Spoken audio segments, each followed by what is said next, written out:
basically what we're going to do is take a look at a video clip, and in the comments, make sure you guys get active in the comment section. And also the guys that are here from the money team, I definitely want to see you guys getting active in the comments, letting me know what you see on the screen, what you would use to fish it, and why you're choosing those baits. All right, so let's go ahead and take a look at the video clip, and we will go from there. All right, here we go, guys. What a brush pile looks like beneath your boat. And if you take a look at this, here's the bottom of Lake Eufaula right here. And then you'll see that brush pile with the branches coming out with a pile of bait above it with the bass beneath it. But the other side of this is a lot of the technology that these guys are using. Ronnie, let's go to what's called Mega 360. And here's what it is. You see the boat in the center, okay, with this 60-foot radius. It's basically underwater sonar to show you. Right here, you would want to make that cast. Here's your brush pile off to about 2 o'clock, and you see that brush pile at about 30 feet from your boat. So you basically make a cast at 2 o'clock, and you will come right through that brush pile. And we said this enough, is it's a law of average. If you can hit 50 of those a day, and trust me when I say this, there are tens of thousands of planted brush piles in this lake.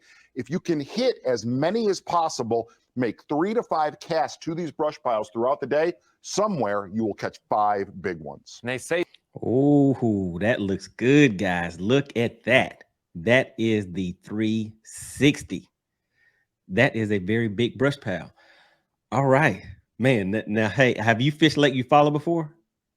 I haven't, but I mean, just looking at that, I've got ideas. That's man. Listen, I fished Lake Eufaula, had a great time on that lake, and what he just showed on that screen, I saw a lot of those.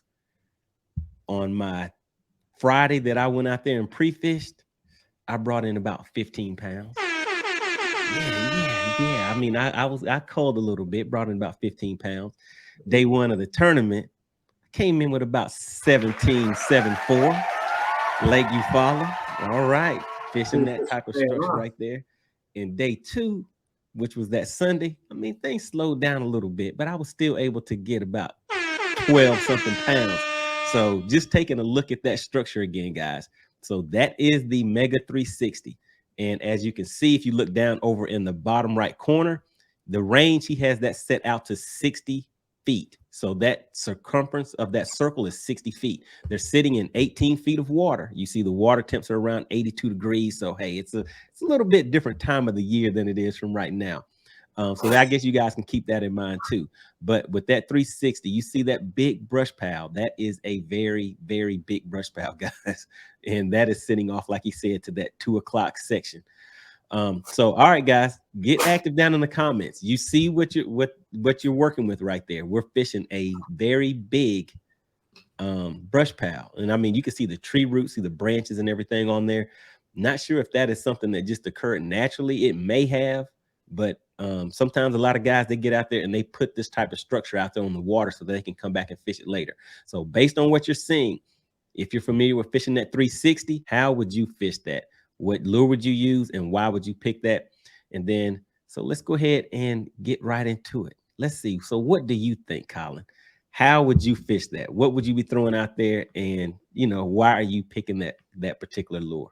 And I mean, I'm torn. I have a couple different things that I would do. I'd certainly probably start with either a buzzbait or one of these. And I know it's not a jig, so go ahead and don't hate me. All right. Or one okay. Reason being, that's going to let me know, you know, how aggressive are they being at that point in time. Plus, if they're not that aggressive, you know, a buzzbait is a reaction bait. It's there to make them mad. So louder than my buzz baits that I throw, like they're the squeakiest, loudest. Like if it was your car, it would be it would be at the dump. That's going to get them riled up. Same thing with that glide bait. Glide bait is a really good search bait to you know, what's following. Is something following? Is it following aggressively? Is it just curious? You know, what are we looking at? And then, you know, dependent. That's hot water. And so this is going to be an interesting and probably somewhat unpopular opinion color-wise for that time of year. Mm-hmm. There's a reason for it, and I can speak to it. I might throw this. It's a little Ned jig. Okay. And it's the color's called Dragon's Breath. It's that bright red. So when the water temperatures start getting into the 80s, and this is the other reason I'm throwing it, is that's an EWG hook. Oh yeah. Okay. I can throw that down there. I don't have to worry about it getting hung up in any of that. Right. I'm throwing that because once the temperatures hit 80 plus degrees, those crawfish are getting a lot of vitamin A. And that is it vitamin A? I think it is. Don't quote me on that. It's one of the vitamins. That is actually turning them red. So we all fish red in the springtime because we all know craws are molting. That's what the fish are eating at the time. Mm-hmm. It sticks through that nasty springtime water that we have. Craws don't actually turn red until the end of summer. So there's a good chance I'm throwing something like that because they haven't seen this since the springtime from an angler's perspective. And that giant ball of bait could go one of two ways. This right here, this could absolutely wreck them. It could also just be the same thing that they're seeing all day. Right. There's a school of bait fish right there that clearly aren't too terrified of the fish that are under there, or they wouldn't be hanging out there. Now, the other side of it is throw this, put it on the bottom, put something that they're not used to seeing, artificially, and then a little outside of what they're used to seeing from those bait fish that are sitting right there. Because again, lethargic bass, they're sitting at the bottom, and bass are ambush predators. Right. They're not out hunting. They're not pike. They're not muskie. They're not things that are, they have that streamlined vision so they can. All right. So the guys are in here. They're coming back with some interesting answers to this one. But let me go ahead and get into what I would do. So pretty much I have fished Lake Eufaula. And I guess I'll stick to what worked for me on that day where I caught around 40-something pounds of fish in those 3 days. I mean, that's solid. All right. So basically what I did is I stuck with a shaky head, and I was throwing a Magnum shaky head worm. And that color of that jig, could you hold that jig up again that you just held up? That one with the brown, yeah, that one right there. So what I would do is I would throw that shaky head, or I would go to something like that jig, Texas rig, just somewhere in that family, the shaky head, jig, Texas rig, and I would throw something that has that green pumpkin look to it, and not as much as of that red in there. And basically that was a ticket for me. I was throwing green pumpkin. I had a little bit of chartreuse dipped on there because I like putting that dye on mine. And then I there you go. I use JJ's because it has that garlic scent on it also.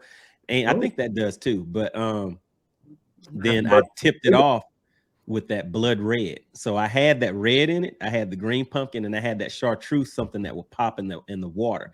And that's what worked for me. And I would throw that out there and and that was basically that ball head style. So I was able to work that through real slow, and I could feel it ticking off of all of those branches and everything as it was hitting it.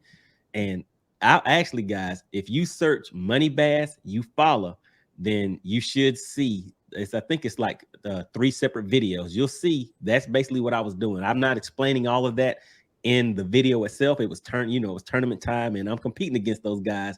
So I'm giving you a little bit of the info during the tournament. But for the guys that are here tonight, you're getting a little more inside info. So that's pretty much what I was doing, and that's how I would fish it.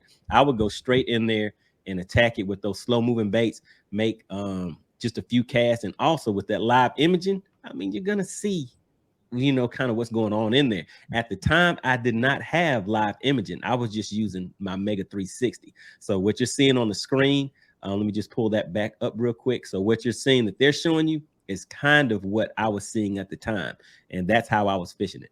All right, so let's go ahead and take a look and see what some of the guys are saying in the live stream. Let me just go ahead and pull us back up here real quick. Member of the money team stepping in. So Jason.